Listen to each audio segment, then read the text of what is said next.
O seu santo nome.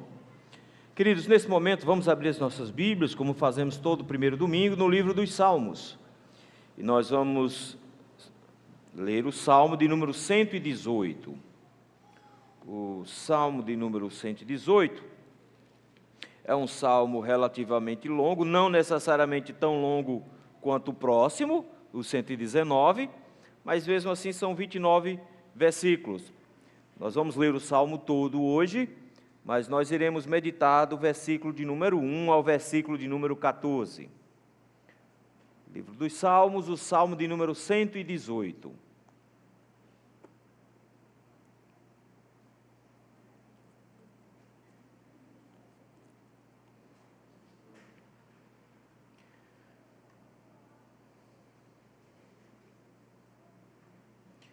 Diz assim a palavra do Senhor: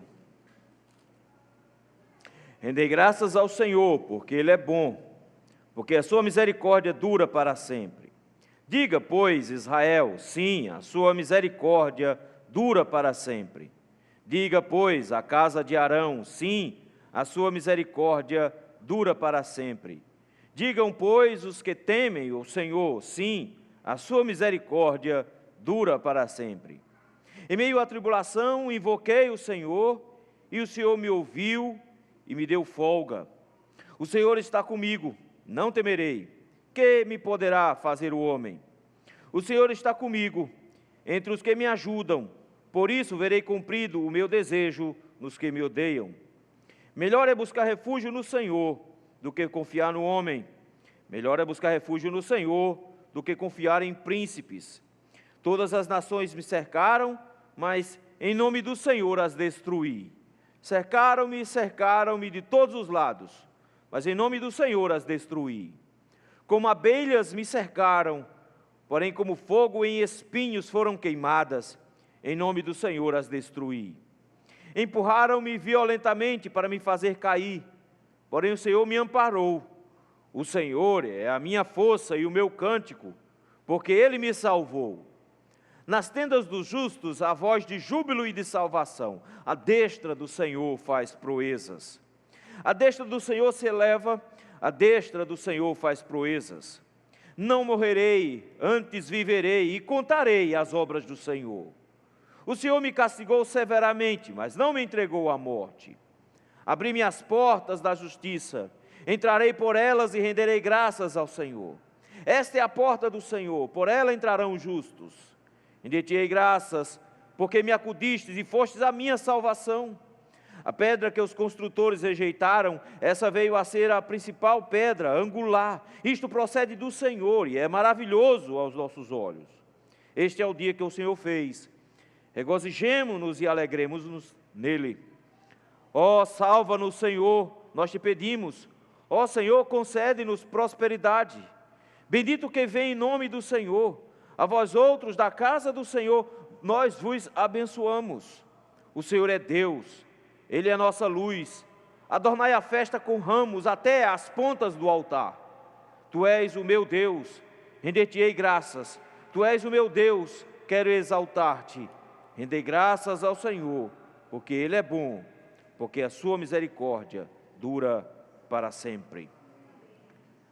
Deus santo e bendito, louvado seja o teu nome, Senhor. Muito obrigado, meu Pai, pelo grandioso privilégio dado a cada um de nós, de nos reunirmos na tua casa, de buscarmos a tua presença em adoração, na certeza que podemos encontrar ao Senhor ao invocá-lo, na certeza que temos de que nossas orações não são jogadas ao vento, mas que o Senhor as recolhe e tem prazer sincero em nos atender. Em saber que o Senhor canta conosco, nos acompanha em cada um desses atos e dirige em pessoa o próprio culto. E nesse momento, Senhor, que Tua palavra está sendo lida, nós te rogamos que o Senhor mesmo assuma, meu Deus, a Tua voz. Que o Senhor fale conosco hoje à noite. Nós, como povo Teu, almejamos isso, esperamos isso. Por isso, Senhor, edifica o Teu povo, fala com o Teu povo, anima-nos, ó Senhor, para que vejamos, meu Deus, a grandiosidade da Tua salvação, o poder do Senhor operado em tantas coisas, e nos alegremos e louvemos ao Senhor por tão grandiosa salvação. Nós te rogamos tudo isso, no nome santo de Jesus Cristo. Amém. Não sei se você já passou por uma situação de perigo real, não de perigo aparente, de mero medo, mas de um risco real de vida. Não sei se você já esteve envolvido em algum acidente, onde você poderia ter realmente morrido, se você teve uma enfermidade realmente grave e que você poderia realmente ter morrido. De repente, se aconteceu algo com você, onde a morte esteve tão perto que você sentiu a baforada dela no seu rosto. Já passei por algumas situações como essa, como um menino, treloso, isso eu era. E certa vez, a família toda foi para um sítio. E chegando lá no sítio, os homens resolveram pescar. Então todos os homens foram para o açude, mas a molecada resolveu com outro projeto. Nós queríamos caçar rolinha. Cada um pegou a sua baleadeira, ou estilingue, badoque, não sei como é que chamam mais por aqui. Cada um pegou a sua, enchemos o saco de pedra, vamos caçar. E passamos a manhã e pedaço da tarde fazendo isso. E eu também lá, tentando ver se eu matava alguma coisa, porque é uma vergonha, sair para matar e não matar nada. Então, tinha que pelo menos caçar alguma coisa. E eu fiquei muito animado quando eu vi uma rolinha. E, gente, ela estava muito fácil para mim. Eu fui arrodeando e todo mundo lá tentando, mas aquela era minha, ninguém podia pegar. Ela estava numa árvore e eu fui arrodeando a árvore, tentando me aproximar para conseguir um ângulo melhor e pegá-la desprevenida. A ideia era essa. Acontece que enquanto eu rodeava o tronco da árvore, me aproximando cada vez mais para a árvore, eu não estava olhando para o chão, eu estava olhando somente para cima. A única coisa que eu estava vendo era a rolinha, mas havia no pé da árvore uma jararaca enroladinha, prontinha para mim. Eu estava muito perto dela, muito perto mesmo. O meu próximo passo ia ser tão próximo a ela que ela com certeza iria me picar. Da região onde eu estava, para chegar na cidade, ia dar um trabalhão. A gente ia pegar quase 1 hora para conseguir chegar na cidade mais próxima, e de lá ainda ia ter que ir para a próxima cidade, que ficava pouco mais de 1 hora de novo, para conseguir ver se tinha soro por lá. Então ia ser um negócio bem complicado. Mas com a graça do Senhor, quem estava atrás de mim era o meu tio. Eu tenho 2 tios que são tão novos quanto eu tenho inclusive que é mais novo do que eu. E meu tio estava caçando comigo também. Enquanto eu estava olhando para cima, ele estava olhando para baixo. E enquanto eu estava lá dando as minhas passadas, eu só escutei a pancada da pedra. Ele conseguiu acertar na cabeça da jararaca que estava no chão. E antes que ela pegasse em mim, eu dei um pulo grande quando ela pulou, mas nessa altura do campeonato ela já estava morta. Naquele dia eu tenho certeza que meu tio me poupou um grande aperreio. Naquele dia, de alguma maneira, ele foi a minha salvação. E aquele dia foi o dia de contar para todo mundo de como uma cobra quase me pega e de como meu tio me salvou. Contar exatamente porque nós damos graça, exatamente porque nós somos gratos, porque podia ter acontecido um acidente muito mais grave, mas não aconteceu. E que diferença existe, meus irmãos, entre a salvação que o Senhor nos deu e exatamente essa situação? O Senhor nos deu de uma salvação que todos nós estávamos prontos para morrer. A condição de todos nós como pecadores era um inferno certo. Mas Cristo, meus irmãos, pisou a cabeça da serpente. E nesse momento nos deu grandiosa salvação. O que nos cabe fazer no momento em que nós somos salvos de tão grandiosa forma? Senão unicamente dar graças, agradecer por tão grandiosa salvação. É graças pela salvação que o texto que nós acabamos de ler está tratando. O livro dos Salmos é dividido em 5 livros. Esse salmo está no último livro. Todos os primeiros livros, meus irmãos, não tem a palavra aleluia. Somente uma vez, no 4º livro, aparece a palavra aleluia. Mas do nada, no livro 5, aparece uma série de vezes, pelo menos em 2 séries. Uma primeira série é essa que nós acabamos hoje de estudar, os salmos chamados Halel, de Halel egípcio, ou Aleluia egípcio. E uma segunda série que está lá no finalzinho do livro, os 5 últimos livros do Salmo também tem aleluias. Esse grupo de Halel egípcio aqui, ele é justamente um louvor a Deus pelo livramento que o Senhor deu ao seu povo. Ele inclui, em espécie, o livramento que o Senhor concedeu por causa da saída do Egito, Por isso mesmo, o Salmo de número 114 fala logo de cara, quando saiu Israel do Egito. Por isso a ideia de Egito. Mas ele às vezes mistura um com o outro. Às vezes ele fala do livramento que o Senhor deu no Egito, às vezes do livramento que o Senhor deu na Babilônia, de forma que os salmos falam sobre a salvação do Senhor. Ele fez isso trazendo aleluias, e vocês já estão cansados de ouvir, porque todo mês eu estou dizendo a mesma coisa. Ele basicamente começa lá no Salmo de número 111, com um aleluia logo no início. Depois o Salmo 112, de novo, tem um aleluia no início dos Salmos. O Salmo 113 tem um aleluia no começo e no final do Salmo, para que no Salmo 114 não haja nenhum aleluia. No 115 nós temos um final com aleluia, no 116 de novo um final com aleluia, e no 117 começa e termina com um aleluia. Nós vimos isso no mês passado. O Salmo de 118, ele funciona como um encerramento, nos mesmos moldes do 114, que não tem aleluia, mas está de alguma forma fechando esse pacote de salvação que o Senhor concedeu. Mas ao mesmo tempo que ele está trazendo essa salvação que o Senhor nos concedeu, fica difícil de identificar o momento em que esse salmo foi escrito e a finalidade para a qual ele foi escrito. Porque se você prestar atenção, não tem nenhuma introdução a esse salmo, não diz de onde ele veio, quem escreveu.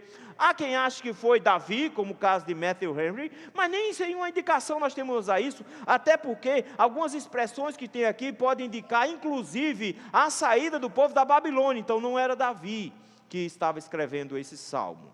O contexto, ao que parece, ser muito próximo da época de Neemias, porque lá, vai nos dizer as Escrituras, lá em Neemias capítulo de número 8, que depois de todas as angústias e sofrimentos na reconstrução dos muros, eles resolveram fazer uma festa, porque eles descobriram na palavra, uma festa onde eles faziam barracas, e ficavam nessas barracas, chamadas festa dos tabernáculos. Eles resolveram então fazer a festa dos tabernáculos, e a partir do versículo 13 até o versículo 18, nos conta um pouco dessa festa, e usa inclusive palavras, expressões que são ditas aqui, como por exemplo, o texto fala de amarrar ramos, e lá fala também trazer ramos, e foi feita uma espécie de procissão, onde eles passeiam pela cidade, vão até o templo, e no templo eles adoram ao Senhor. E é exatamente essa mesma imagem que nós temos no Salmo de número 118. Nós temos uma caminhada do povo, é um salmo litúrgico, é um salmo para uma festa, e essa festa ela vai andando enquanto o povo canta, de forma que chega a determinado momento, que eles precisam entrar no templo. Veja o versículo 19, abrir porta, está vendo? Entrar pela porta. Esse salmo, meus irmãos, então é uma caminhada em direção ao templo, para a adoração perfeita. Por isso, e depois, uma vez no templo, ele vai falar sobre altar, vai falar sobre sacrifícios e assim por diante. Mas ao mesmo tempo, meus irmãos, que esse salmo vai ser uma caminhada em direção ao templo, esse salmo é claramente um salmo messiânico. Por que nós sabemos que ele é messiânico? Porque tem várias citações dele no Novo Testamento. Por exemplo, a referência de que existe uma pedra que os construtores rejeitaram no versículo de número 22, como por exemplo o versículo 25, onde tem a expressão salva-nos, ó Deus, no Novo Testamento é traduzida como hosanas ao que vem em nome do Senhor. O texto fala em ramos que são colhidos e são lançados, e aí nós temos lá na entrada triunfal de Jesus em Jerusalém, também os ramos sendo lançados, portas se abrindo para a entrada desse rei, temos Jesus entrando também em Jerusalém. Então claramente esse salmo tem uma conotação profética, apontando para a pessoa de Cristo e para a salvação que Cristo nos adquiriu. Por isso o salmo pode ser dividido claramente em dois blocos. Um primeiro bloco, que vai do versículo 1 ao versículo 14, que trata muito mais da humilhação, das dores, dos sofrimentos. O salmo fala em tribulações, fala em invocação, fala em perseguição, fala em livramentos. Claramente uma indicação dos sofrimentos de Cristo. Mas a partir do versículo 15, o texto começa a falar sobre engrandecimento, sobre glória, sobre um reinado triunfal. É tanto que as próprias vozes dos salmos mudam.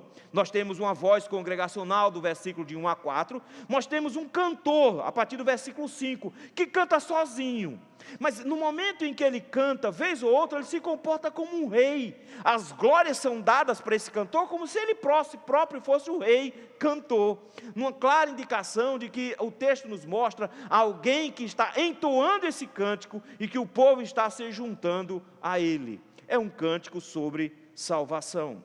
E enquanto, meus irmãos, ele canta sobre a salvação, nós nos lembramos que esses salmos de aleluia, eram salmos que eram cantados durante a Páscoa, em especial durante a ceia da Páscoa. E nós já sabemos lá que em Mateus nos diz que após o Senhor ter ceado, ele cantou um hino e seguiu para o Monte das Oliveiras. Nós já sabemos que pelo menos do Salmo 115 em diante ele deve ter cantado um desses, mas é muito provável que o Salmo 118 tenha sido o salmo. E eu fico imaginando Jesus cantando esse salmo e vendo cada parte desse salmo se aplicando à salvação que ele mesmo estava para adquirir naquele instante.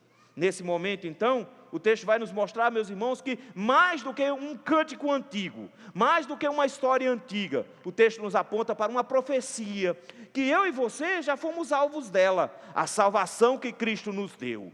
Então, mais do que uma salvação dada ao povo de Deus no Egito, mais do que uma salvação dada ao povo de Deus na Babilônia, essa é a minha e a sua salvação que é cantada aqui.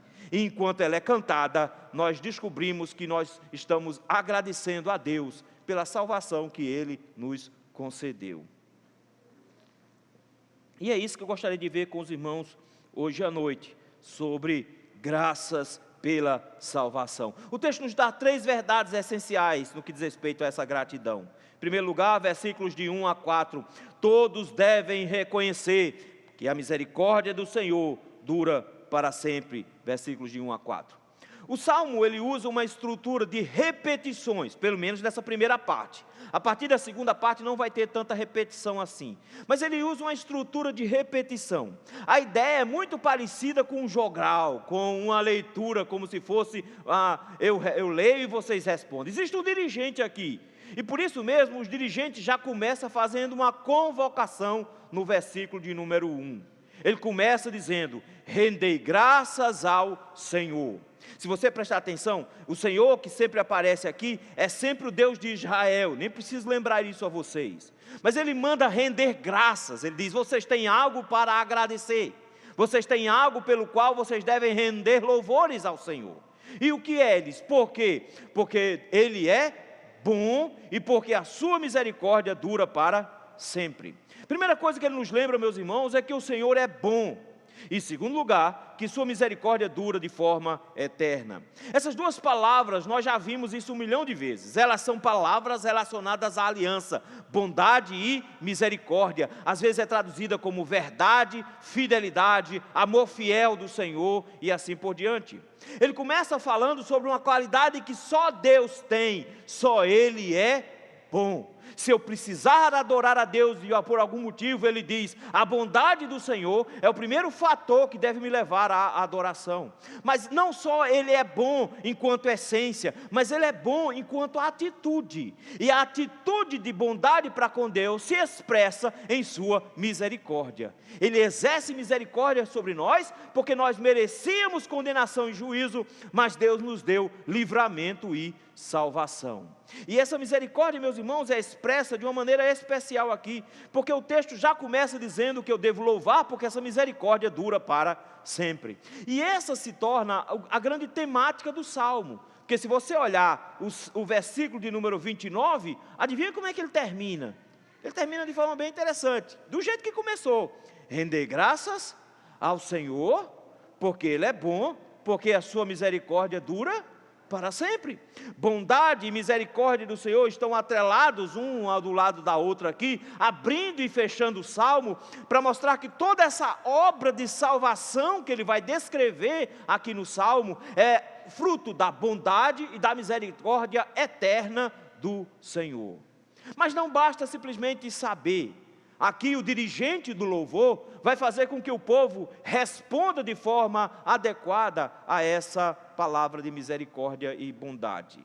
Por isso ele quer destacar que Deus tem misericórdia, e que a misericórdia do Senhor é a causa de não sermos consumidos. Por isso ele começa agora uma convocação direta a partir do versículo 2. Ele vai gastar 3 versículos para fazer essa convocação.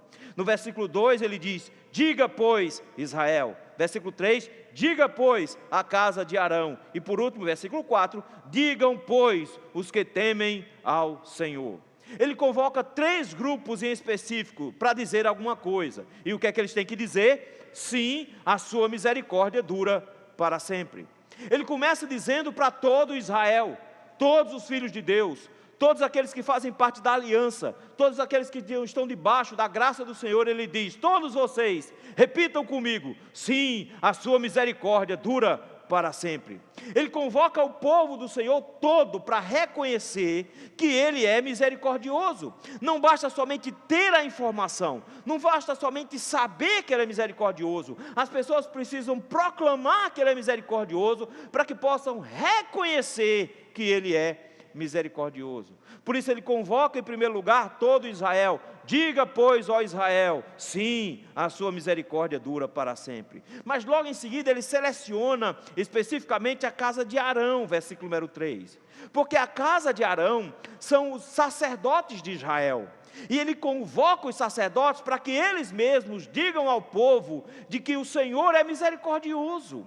E eu acho interessante isso, porque ora um fala e o outro fala, ora um fala e o outro escuta, porque Israel inteiro fala no versículo número 2, mas no versículo de número 3, Israel só escuta.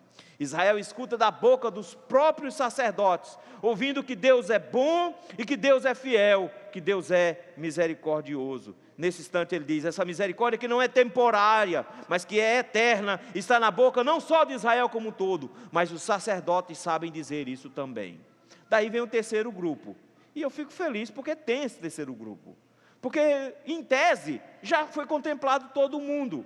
Então ele já fez aqui a divisão. Ele diz: quem diz primeiro? Todo mundo diz, todo mundo junto: sim, sua misericórdia dura para sempre. Mas agora só os sacerdotes: sim, a sua misericórdia dura para sempre. Agora ele faz: agora os que temem ao Senhor. E os que temem ao Senhor é muito bonito, para nos mostrar que a misericórdia do Senhor não está restrita a um povo específico. E por ela ser tão grandiosa, ela é igualmente abrangente.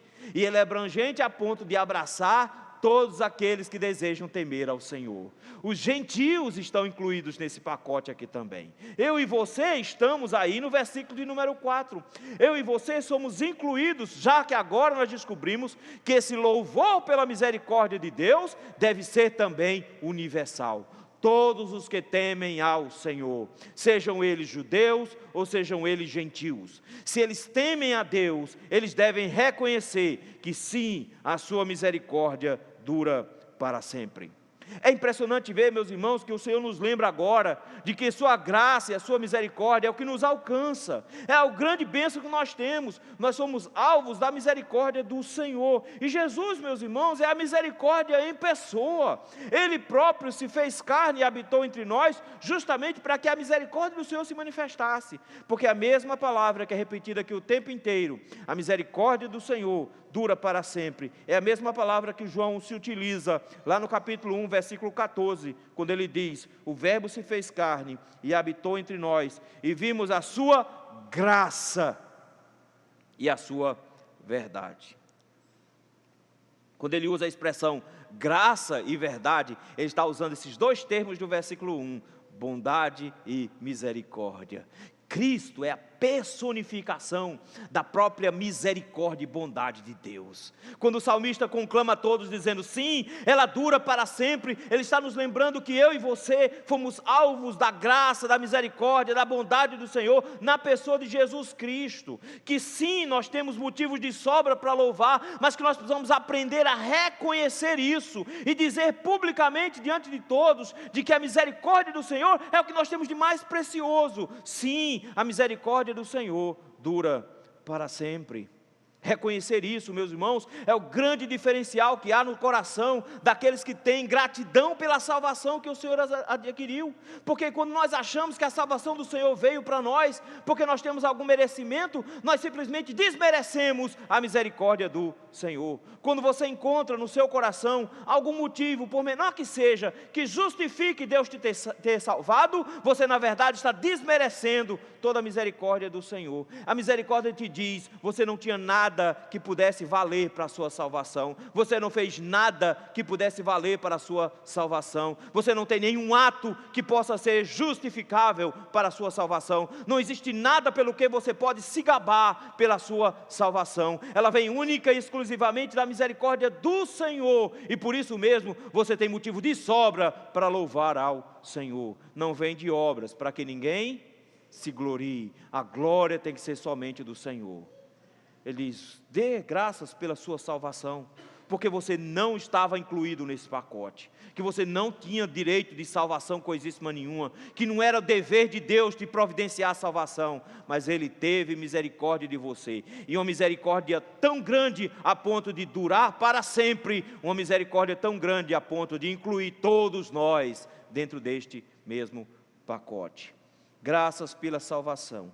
A primeira verdade essencial é que todos devem reconhecer que a misericórdia do Senhor dura para sempre. Em segundo lugar, todos devem confiar que o Senhor está conosco, versículo de número 5 e diante. A partir do versículo número 5, o tom de voz muda. Agora não é mais um cântico de resposta, está vendo? Onde um fala e o outro fala. A partir do versículo 5, alguém fala sozinho. Esse indivíduo que fala sozinho, ele tem uma característica interessante, porque ele vai falar praticamente como se fosse um rei, porque, por exemplo, não faz sentido um Zé Buchinho feito eu e você, dirigindo um culto, e de repente no versículo 10 dizer: todas as nações me cercaram. Notaram que ele não se comporta como uma pessoa comum, ele se comporta como um representante de uma nação inteira. Quando ele diz que as nações me cercaram, ele está dizendo: eu sou o representante dessa nação que foi cercada. Então ele, ao mesmo tempo que é um indivíduo, ele também é um rei. É tanto que a partir do versículo de número 19, quando ele estiver adentrando a cidade, ele vai ser recebido como um rei. Mas isso é spoiler para o mês que vem. Então eu não vou contar nada hoje não, senão vocês não vêm mês que vem.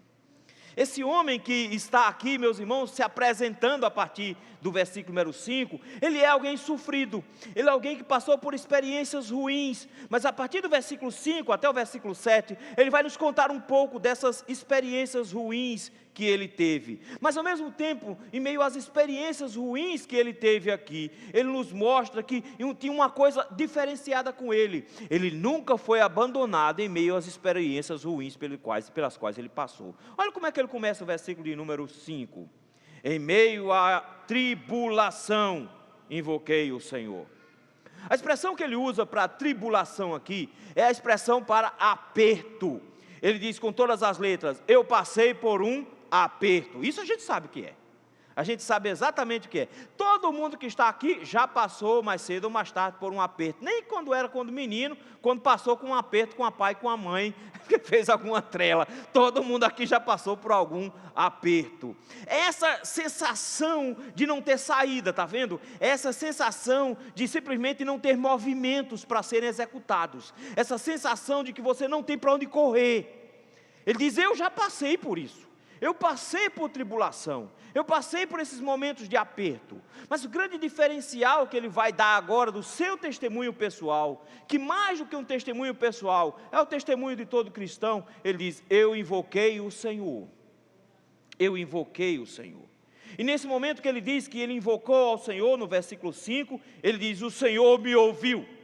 Pode parecer uma informação tão básica, mas meus irmãos, isso aqui faz uma diferença enorme, porque no Salmo 115, que nós já estudamos aqui, diz que os ídolos dos homens têm ouvidos, mas não ouvem. Os ídolos não são capazes de atender, isso faz toda a diferença. Ele diz: o meu Deus me escuta, o meu Deus me ouve. E porque o meu Deus me ouve, em meio a um extremo aperto eu clamei, e o fantástico é que ele me ouviu, e o que é que ele fez? Versículo 5, me deu folga. Essa folga que ele nos lembra aqui, meus irmãos, é a libertação que o Senhor deu. É como se ele estivesse dando testemunho do próprio cativeiro, ou o cativeiro babilônico, ou o cativeiro do Egito. É como se ele estivesse dizendo: eu passei por um aperto muito grande naqueles dias, mas eu clamei ao Senhor, e ao clamar ao Senhor, o Senhor fez com que eu tivesse folga. É justamente o oposto de passar por um aperto. Já passou por uma situação ruim, e que depois que a coisa se resolveu, você se sente leve, não é? Parece que a coisa fica fácil de se resolver. Essa sensação de folga não significa necessariamente que as coisas mudaram, mas significa necessariamente que eu me sinto agora não mais preso a tudo isso.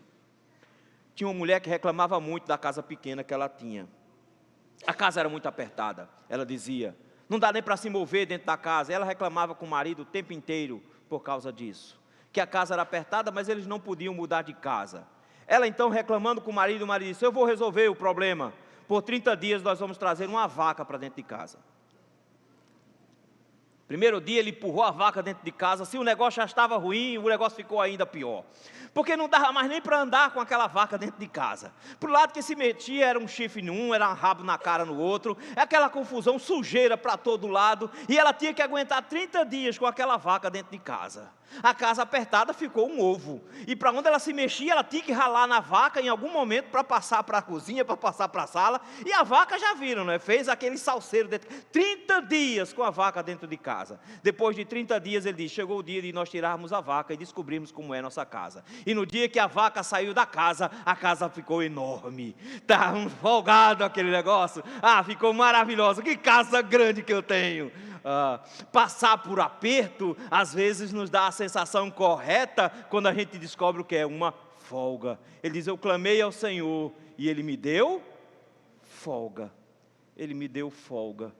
Eu vi que eu estava numa situação difícil, eu agora tenho folga. Mas olha que interessante, o que é que fez ele ter essa folga? Versículo número 6, ele vai dizer isso um monte de vezes. No versículo número 6 ele diz: o Senhor está comigo, por isso eu não temerei. Ele começa agora a mostrar os motivos pelos quais ele estava em aperto. Ele estava em aperto por causa de pessoas, por causa de homens. As pessoas, os homens e lideranças estavam fazendo ele ficar com medo. Nota, ele diz: quem me poderá fazer o homem, no versículo de número 6, e depois ele diz: quem me poderá fazer príncipes e coisas do tipo. Quem que pode fazer alguma coisa contra mim? Nesse sentido, meus irmãos, ele diz: o Senhor estava ao meu lado. Note que o que mais nós precisamos no momento de aperto não é necessariamente do alívio, mas nós precisamos da presença que nos garante este alívio, de alguém que, estando conosco, torna toda a situação difícil numa situação leve. Ele diz: o Senhor está comigo. Em meio à tribulação eu invoquei o Senhor, Ele me deu folga. O Senhor está comigo, por isso ele diz: eu não temerei. Acho interessante, porque eu vi uma palavra bem bonita em um desses comentários que eu li. Diz que uma mulher disse para um pastor: pastor, eu descobri um versículo magnífico, que é: quando eu temer, eu vou confiar no Senhor. Ele disse: eu tenho um melhor, quando eu confiar no Senhor, eu não vou ter do que temer. E é exatamente o que esse versículo diz, notou? Ele diz: eu não preciso ter medo. Não é que quando eu tiver medo eu vou correr para Ele, é que eu correndo para Ele eu nunca vou encontrar motivos para ter medo. Porque que me poderá fazer o homem? Que me poderá fazer o homem? É incrível, meus queridos, porque quando nós vamos lá para Hebreus, capítulo de número 13, o autor aos Hebreus traz um pouco desse conceito de temer as coisas e da presença do Senhor. E olha só que interessante, ele fala no capítulo de número 13, os versículos de número 5 e 6, como remete imediatamente essas ideias aqui. Ele faz assim, Hebreus capítulo 13, versículo 5, seja a vossa vida sem avareza, contentai-vos com as coisas que tem, porque ele tem dito: de maneira alguma te deixarei, nunca jamais te abandonarei. Que promessa magnífica, não é?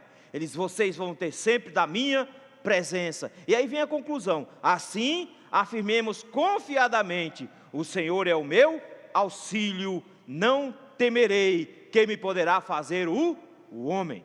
Notou que o autor aos Hebreus traz justamente esse versículo para dizer: eu não tenho do que temer, porque a presença do Senhor é que me dá a segurança de que nada poderá barrar o seu projeto de salvação. Por isso mesmo, ele continua dizendo a mesma coisa no versículo número 7. Ele repete: o Senhor está comigo, Ele está ao meu lado, eu não preciso temer no versículo 6, eu sei que eu posso contar com Ele no versículo 7. Ele diz: porque Ele está sempre comigo para me ajudar, por isso verei cumprido o meu desejo nos que me odeiam. Ele não está pregando vingança aqui, como que dizendo: se você me viu passar pela prova. Ele não está dizendo isso. Ele está dizendo: eu não preciso me preocupar com aqueles que estão me maltratando e tentando me destruir.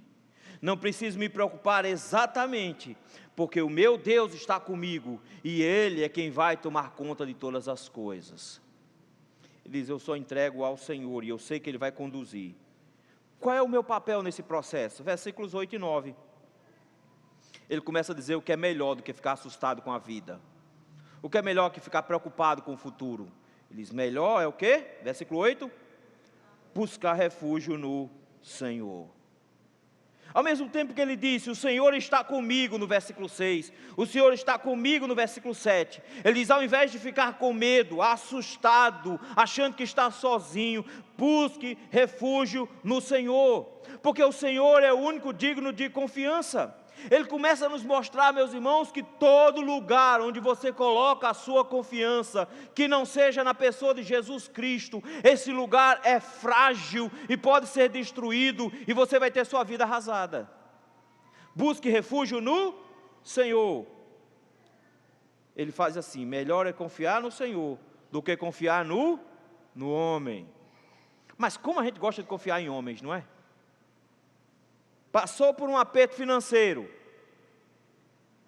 Papai, mamãe, um patrocínio faz toda a diferença nessas horas, né? Enquanto tiver pai, enquanto tiver mãe, o que é que a gente pode fazer? A gente conta com o dinheiro deles. E é o melhor que todo empréstimo de pai é a fundo perdido. Ninguém nunca se lembra de devolver, não é? É sempre assim. Pensar no pai. Nota, ele diz: confiar nos homens é uma loucura, porque os homens às vezes falham. E nesse sentido ele diz: é melhor buscar o Senhor, é melhor você buscar refúgio em Cristo. Ah, pastor, mas eu não confio em ninguém, porque eu sou sozinho nessa vida, eu só confio no presidente que eu estou votando agora, que ele vai melhorar o meu país. Olha o versículo seguinte: melhor é buscar refúgio no Senhor do que confiar em político. Brasileiro é um povo esquisito. Brasileiro confia em político. Não é estranho? E é uma confiança cega. Não, fulano de tal, quando for eleito, vai mudar o país. Ele vê, gente, é burrice, é estupidez. Nós não confiamos em homens, nós não confiamos em príncipes, nós não confiamos em pessoas, por mais poderosas que elas sejam, porque elas nos decepcionam, elas não vão nos acudir na hora que a gente precisa, elas vão falhar conosco. Melhor é buscar refúgio no Senhor, porque Ele é o Deus que está sempre presente conosco. E como é o nome de nosso Senhor Jesus Cristo? O nome dele se chama Emanuel, Mateus capítulo 1, versículo número 23. E quando o anjo proclama que o nome dele será Emanuel, é exatamente porque ele é o Deus conosco. E ele fez questão de mostrar isso, dizendo que eis que estou convosco todos os dias da tua vida. E não só isso, quando ele foi assunto aos céus, foi nos dito lá em Romanos capítulo 8, versículo 34, que ele está à direita de Deus Pai, intercedendo por nós. Pode ser que eu não consiga contar com as pessoas ao meu redor, afinal de contas, ele nos lembra muito bem de que uma mãe pode esquecer do seu filho, mas o Senhor jamais esquece dos seus. Ah não, pastor, amor de mãe é um negócio fantástico, amor de mãe não esquece o filho. Você já dormiu com o menino mamando? Já? E já acordou aquele bolo de gente em cima de uma cama? Você não sabe se era o menino que estava por baixo, o menino que estava por cima, Não é? Esqueceu do menino? Foi? O Senhor não se esquece, porque eis que não dormita nem dorme o guarda de Israel. Ele está conosco. Cristo conosco, meus irmãos, é a certeza de que nossa salvação não será perdida, porque aquele que começou a boa obra em vós, há de completá-la. O Senhor Jesus conosco, meus irmãos, é a certeza que nós temos de que nossa salvação não se perderá durante o caminho. Ele estará conosco todos os dias e nos dá a garantia de que Ele nos levará pela mão, porque aqueles que o meu Pai me entregou pela mão, ninguém arrebata da minha mão, disse Jesus. Ele está conosco para nos garantir em todo o tempo. Por isso busquemos refúgio no Senhor. O salmista diz: eu tenho motivo de alegria, porque eu posso contar com Deus que vai me salvar. Eu posso contar com a presença de Jesus Cristo ao meu lado. Eu tenho motivo de ação de graças pela salvação. Graças pela salvação. 3 verdades essenciais. A primeira é que todos devem reconhecer que a misericórdia do Senhor dura para sempre. Todos devem confiar: o Senhor está conosco. E em último lugar, todos precisam crer: Ele salva os seus servos. Versículo número 10 em diante. Versículo número 10, ele vai falar um pouco desse aperto que ele disse que passou no versículo 5. Ele diz que não dá para confiar em homens, porque homens são traidores. E no versículo número 10 em diante, ele vai dizer qual foi o aperto pelo qual ele passou. E meus irmãos, não foi um aperto pequeno, porque no versículo 10 ele diz: todas as nações me cercaram. Ele vai falar agora de um momento difícil pelo qual ele passou, onde todas as pessoas estavam contra ele. Todas as nações. Isso aqui é um eco direto, meus irmãos, do Salmo de número 2. Levantam-se as nações, os reinos se levantam contra o Senhor e contra o seu ungido. Todos os homens, meus irmãos, se juntaram a Satanás e se levantaram contra Deus. Não existe na terra um justo. Todos se perderam, todos se extraviaram, juntamente se corromperam. Todos aqueles que estão, meus irmãos, longe de Cristo, estão contra Cristo. Se juntam a Satanás como hostis a Ele. Ele dizia: as nações, os gentios, se juntaram para me destruir. Mas eles bateram com a cara na parede, deram com os burros na água. Ele diz: porque eles vieram para me destruir, mas eu fiz justamente o oposto do que eles esperavam. E aí ele começa de novo a repetir de novo uma série de palavras. Olha as expressões: todas as nações me cercaram, mas o quê? Em nome do Senhor as destruí. Ele diz: eles simplesmente se decepcionaram, porque quando eles achavam que estavam me destruindo, fui eu que as destruí. A cruz do Calvário, meus irmãos, é mais do que simplesmente a nossa salvação, é a destruição dos ímpios. A cruz do Calvário é uma expressão concreta do tamanho da ira de Deus contra o pecado, e uma expressão concreta de que quem não se submete a Cristo está debaixo da ira dele. Ele diz: e eu as destruí. Por isso que ele vai ficar repetindo isso. Ele vai repetir 2 conceitos: primeiro, o tamanho do problema; segundo, o tamanho do livramento. Todas as nações me cercaram, mas em nome do Senhor as destruí. Versículo número 11, de novo: cercaram-me de todos os lados. Ele começou dando a informação básica: eu fui cercado. Agora ele diz: eu fui cercado por todos os lados, não tinha nenhuma escapatória, eu iria ser destruído, mas eu, em nome do Senhor, as destruí. E ele continua, versículo número 12, para mostrar a proporção desse ataque: como abelhas me cercaram. Ah, vocês nunca mexeram com abelha, mexeram? Ah, gente, já mexi um bocado. Tem 2 abelhas em especial que, de onde eu venho, já viram que hoje tem história do sertão, então fique tranquilo. Tem 2 abelhas especiais de onde eu venho que a gente gosta. Uma é a chamada italiana. A bicha não é bem italiana, na verdade. Misturou-se, quando trouxeram para o Brasil, também uma africana. Então misturou uma italiana com a africana, que é a abelha que a gente tem lá no interior. A gente chama de italiana, mas não é não. Ela é uma mistura entre uma italiana e africana. Gente, é o cão chupando manga. A bicha é brava. Você passa por perto, ela já te avança. E o que é que a gente fazia? A gente ia cutucar. Menino, tem que fazer. A gente tem que fazer o quê? Meio-dia em ponto, a gente encontrou a gente vai mexer com esse negócio. A gente pegava esteco, tocava fogo, jogava fumaça. Gente, não tinha jeito. A gente cutucava aquele negócio, mas quando ela se levantava, não tinha menino que ficasse por perto. A gente corria que perdia a sandália, mas não tinha jeito, elas pegavam a gente. Quando a gente chegava em casa, a mãe da gente já sabia, chegava com um beijo de pendurado, uma orelha grande, chegava todo mundo, todo ferroado, cheio de inchado. Quando ferroava, dizia, mãe vai descobrir. E agora, o que é que vai? Bota uma pedrinha quente, bota uma pedrinha quente. Pedra quente não servia, todo mundo inchava. Outro tinha outro que a gente tem aqui na região chamado enxuí. É uma vespazinha que faz um ninhozinho cinza desse tamanho assim. Gente, é gostoso demais aquele negócio, mas a bicha é brava também. A gente metia bala, metia pedra nela até derrubar aquele negócio, mas gente, elas vinham atrás da gente e não escapa não. Você corre, ela vai atrás, não tem para onde correr.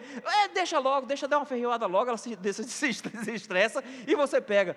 Mas notem, ser cercado por abelhas é desesperador. Não tem para onde correr, meu irmão, ela vai para um canto, vai para o outro. Lá no seminário tem alguns enxames de abelha, mas é gente boa das de lá. São uma abelhinha chamada jataí. É uma abelha brasileira, não tem ferrão, minúscula, pequenininha, mas ela fica se enrolando no teu cabelo. Ela fica entrando no teu ouvido, dentro do teu nariz. Ai, dá um desespero aquele negócio se enrolando no cabelo. E ela gruda de um jeito que você tem que arrancar o cabelo. Ela não sai, fica grudada. Abelha cercando, tentando destruir de todos os lados. Ele diz, mas o que é que eu fiz? Toquei fogo nelas. Como abelhas me cercaram, porém, como fogo em espinhos foram queimados. Fogo em espinho, meus irmãos, é justamente essa madeira mais fina, seca, que pega fogo rápido e imediatamente se estraga, se acaba. Não dura muito tempo. Ele diz, eu destruí rapidamente. Mas eu destruí em nome do Senhor, versículo de número 12. Ele diz, eu fiz tudo isso, não pela minha própria força, está vendo? Mas quem é que destruiu os meus inimigos? Ele diz, quem destruiu foi o Senhor. Eu fiz em nome do Senhor que eu as destruí. Por isso que os versículos 13 e 14, ele vai dar toda a glória ao Senhor, mostrando que é o Senhor que fez isso. Empurraram-me violentamente para me fazer cair.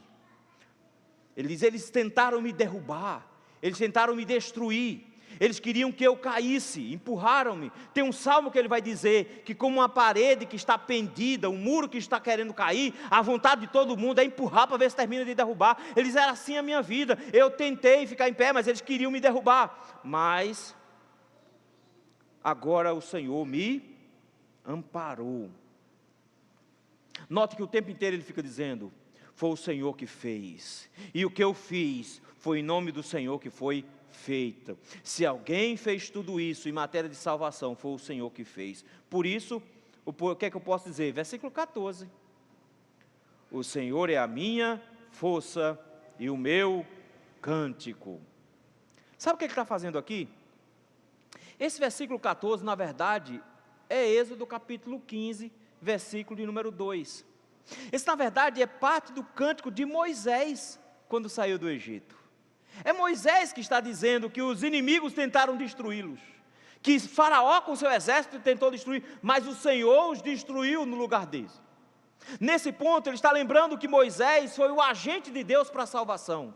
E agora ele diz, e eu me coloco na condição de Moisés. Está vendo que a pessoa que canta aqui se coloca como Salvador?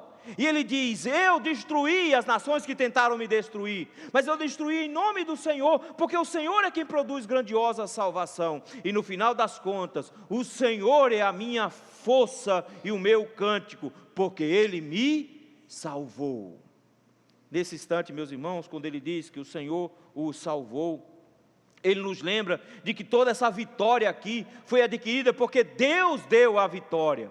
Mas quem é mais vencedor do que o nosso Cristo? Jesus, meus irmãos, é aquele que vence em seu próprio nome, porque Ele mesmo é o Senhor. Ele é aquele que venceu e que vem para vencer. Ele é o cavaleiro do cavalo branco lá em Apocalipse. Ele é o Senhor que vence todas as coisas em Filipenses capítulo 2. Em Colossenses capítulo 2, versículo 15, diz que Ele despojou os poderes e as potestades, triunfando sobre eles na cruz. Satanás e os seus exércitos se levantaram lutaram contra Cristo, tentaram de todas as maneiras derrubá-lo no deserto, tentaram de todas as maneiras destruí-lo em toda a sua vida, mas o Senhor o guardou e o protegeu para que ele fosse a nossa salvação, e ele os venceu na cruz do Calvário. A salvação que é nossa está garantida, porque Satanás não pode fazer absolutamente mais nada.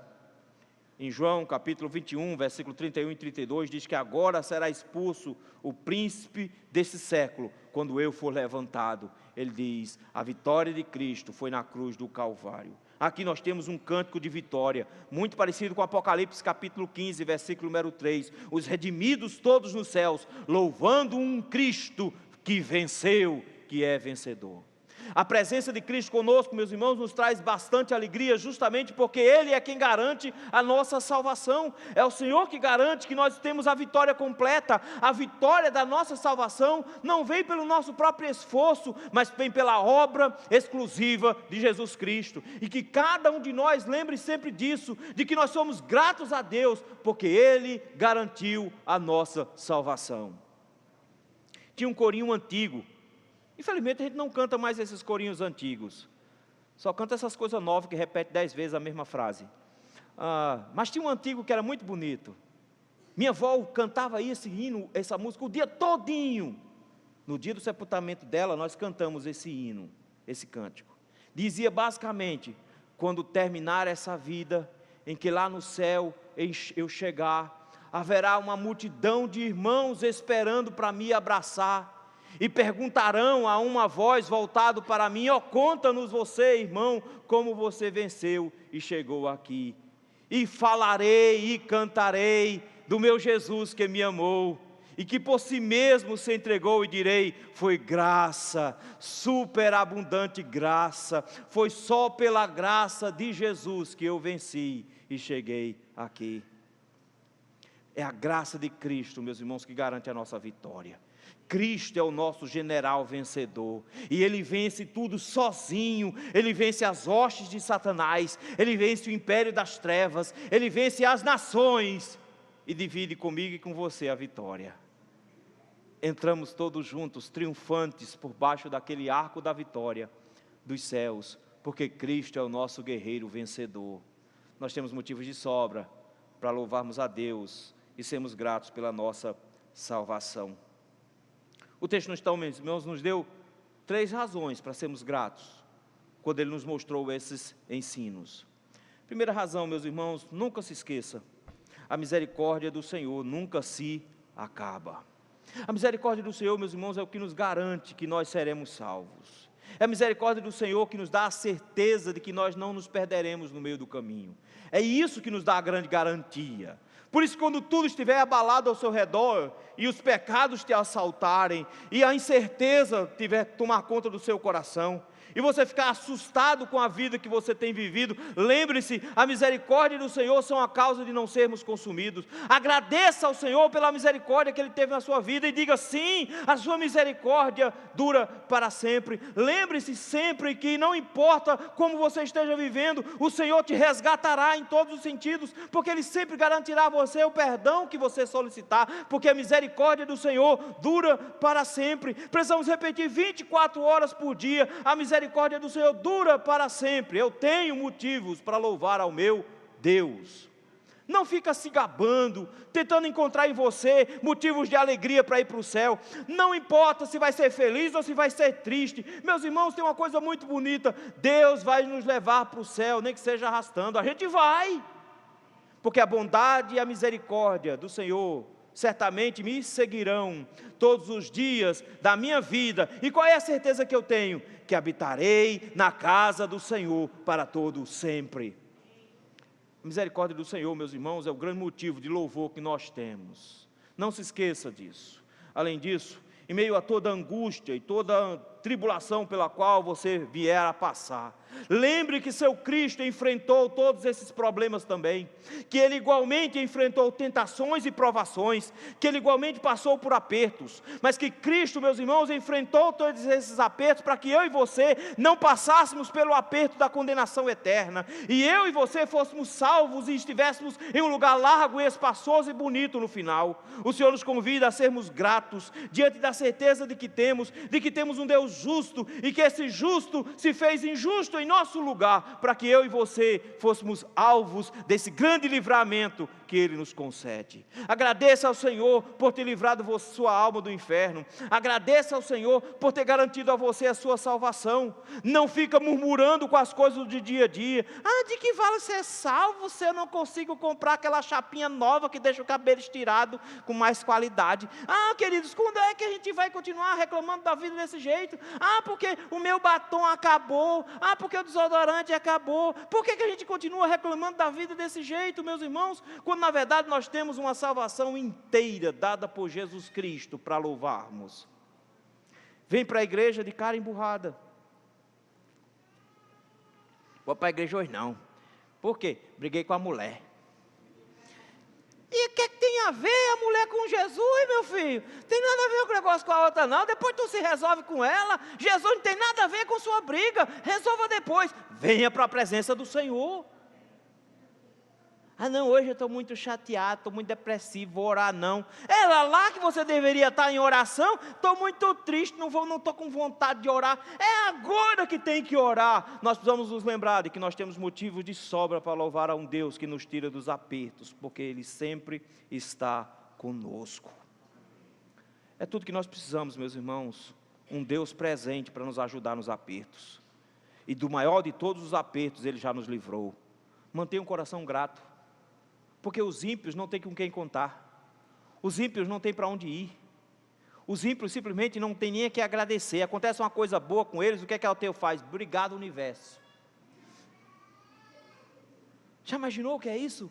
O desespero de não ter para quem ser grato quando tudo está dando certo. Os crentes têm alguém com quem contar em momentos bons e momentos ruins. Seja grato pela grandiosa salvação que o Senhor te adquiriu. Em último lugar, seja grato pelo tamanho da vitória que Ele te garantiu. Tudo para nós parecia estar perdido. Tudo para nós parecia estar arrasado.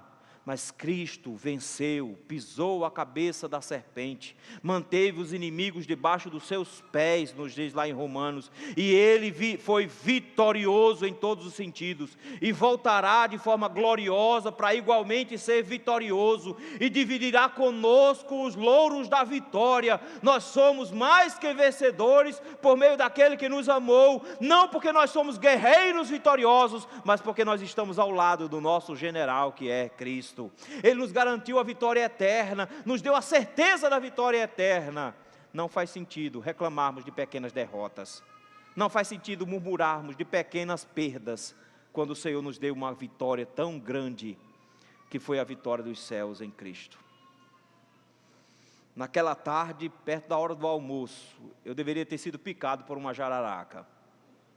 Ela ia pegar na minha canela, e eu não tinha muito o que fazer. Estava de chinela havaiana, gente. Essa é a roupa de vestimenta de caça do sertanejo. Eu seria picado por uma jararaca.